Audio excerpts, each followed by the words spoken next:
สวัสดีครับวันนี้ผมไมตี้หนุ่มภูพานก็ได้มีโอกาสมาทำบุญพระป่ากฐินกับพี่น้องสปป.ลาวแล้วก็ตั้งใจนะครับวันนี้ตั้งใจมาทำบุญเพื่อท่านอดีตนายกทักษิณให้บุญกุศลส่งไปถึงเจ้ากรรมนายเวรให้อดีตนายกทักษิณพ้นเคราะห์พ้นกรรมก็สิ่งที่ผมทำได้ก็มีประมาณนี้แหละครับก็ไม่มีโอกาสที่จะไปร่วมแสดงกินข้าวหน้าเรือนจำคลองเปรมแสดงพลังความ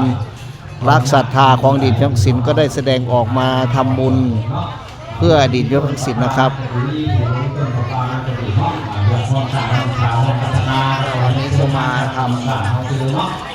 ต้นปลามาไปดูต้นปลามาแต่สามารถมาฝากที่ฝากเสียงได้ไหมคุณกับคุณวานเนาะเขาบาดเขาต้มเขาบาดเขาต้องทำตัวปลาเป็นบาดทีนี้ก็เหมือนบ้านๆเรานั่นแหละ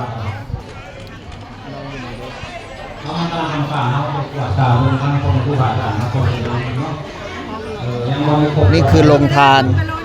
เจ้าขอบใจหลายเดี๋ยวนั่นก่อนเดี๋ยวยังสิมากินน้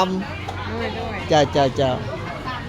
เอาสำหรับต้นก็ดีเนาะว่าอะไรนะลงสื่อสบายดีโอ้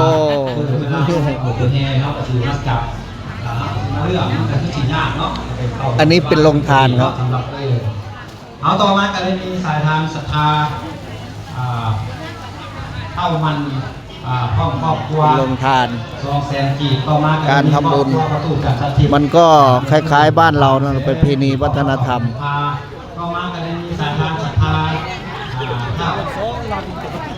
นางมีนางผลเนาะ100,000 กีบต่อมากันเลยมีสายทางศรัทธานางเสงครอบครัว300,000 กีบนี่จะเป็นพี่น้องทางบ้านสว่างเนาะต่อมากันเลยมีสายทางศรัทธานางยังบ้านโพไซบูรณา100,000 กีบต่อมากันเลยสายทางศรัทธานางนี้มีของหวานโพสีบูรณา100,000 กีบศรัทธาเป็นอุปการะมาในงานลงทานบ้านสามัคคีทางบ้านสว่างเราพี่น้องในบ้านสว่างเราขอยินดีต้อนรับเนาะพี่น้องครับสว่างเดี๋ยวเฮาถ่ายวิดีโอแล้วเดี๋ยวเฮามาอุดหนุนเจ้าขอได้เกิดเป็นนางฟ้าเด้อแม่เด้อผู้คนเด้อเจ้าขอได้เป็นนางฟ้าผู้คนเด้อทำบุญทำทานหมดนี่ตัวหน้าที่มันแดดยับไปเป็น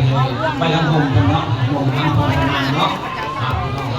นำมาเอาฝากซื้อฝากเสียเด้อตัวชื่อกันไป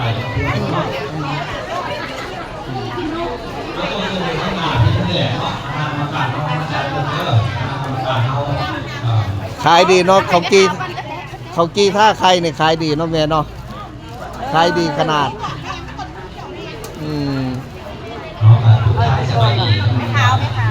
อันนี้ก็คือลงทานครับปั้นข้าวจี่ท่าไข่บ้านเรา